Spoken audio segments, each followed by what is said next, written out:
The river Thames is located in, river Thames कहाँ पे वाक़ है? ये लंदन इंग्लैंड में वाक़ है। और नेक्स्ट क्वेश्चन ये भी बन सकता है कि longest river of the world वो कौन सा है रेस्पेक्टेड स्टूडेंट्स?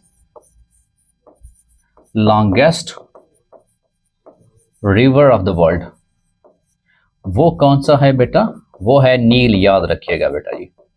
और अगर वो अब पूछे कि बाय वॉल्यूम वो पूछे, याद रखिएगा जी, बाय वॉल्यूम, ठीक है, या लार्जेस्ट पूछे तो वो कौन सा है बेटा? वो याद रखिएगा, वो है अमेज़न है, याद रखिएगा जी।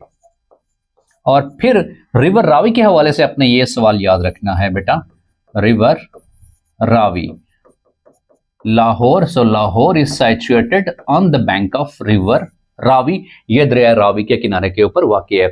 इसी तरह से हडसन रिवर जो है उसके वाले से अपने याद रखना है, हडसन रिवर, इसको याद रखना है न्यूयॉर्क के हवाले से बेटा। सो New York city is situated, is located on the bank of Hudson river पे वाक़ है। और Lahore is situated on the river of, ये रिवर रावी, दरिया रावी के किनारे के ऊपर वाक़ है। Longest river of the world वो कौन सा है? वो नील है, याद रखिएगा। और अगर भाई वॉल्यूम के हवाले से पूछा जाए, याद रखिएगा, फिर वो कौन से हैं? वो है अमेज़न जो है वो largest river of the world है। अगले सवाल की तरफ बढ़ते हैं कि अगला सवाल हमारे पास कौन सा है। The next question is Nehru report published in, Nehru report publish कब की जाती है? आपने ये लफ्ज़ लाजमी याद रखना है, वो है 1928 में। और इसी के रिस्पांस में क़ायद-ए-आज़म साहब 1929 को 14 पॉइंट्स पेश करते हैं, याद रखिएगा जी, 14 पॉइंट्स बाय क़ायद-ए-आज़म जो है वो 14 पॉइंट्स पेश करते हैं in response to the Nehru report. वो कब पेश करते हैं? 1929 में वो पेश करते हैं। उसके बाद Rohtas fort, Qila Rohtas, built by Sher Shah Suri, ये जो है कहाँ पे है? ये जहलम में है, याद रखिएगा जी। उसके बाद है कि कंप्यूटर इन्वेंटेड बाय, कंप्यूटर किसने इन्वेंट किया? Charles Babbage.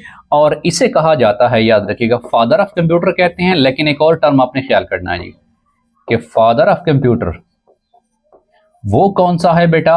वो चार्ल्स बेबेज है। लेकिन अगर सवाल इस तर्ज का पूछा जाए कि फादर ऑफ मॉडर्न कंप्यूटर, कि फादर ऑफ मॉडर्न कंप्यूटर बेटा, कि मॉडर्न कंप्यूटर जो है इसके फादर कौन से हैं, या father of modern computer science, father of modern computer science बेटा वो कौन से हैं? याद रखिएगा, वो हैं एलन ट्यूरिंग साहब, एलन ट्यूरिंग। तो ये आपने थोड़ा सा डिफरेंस जो है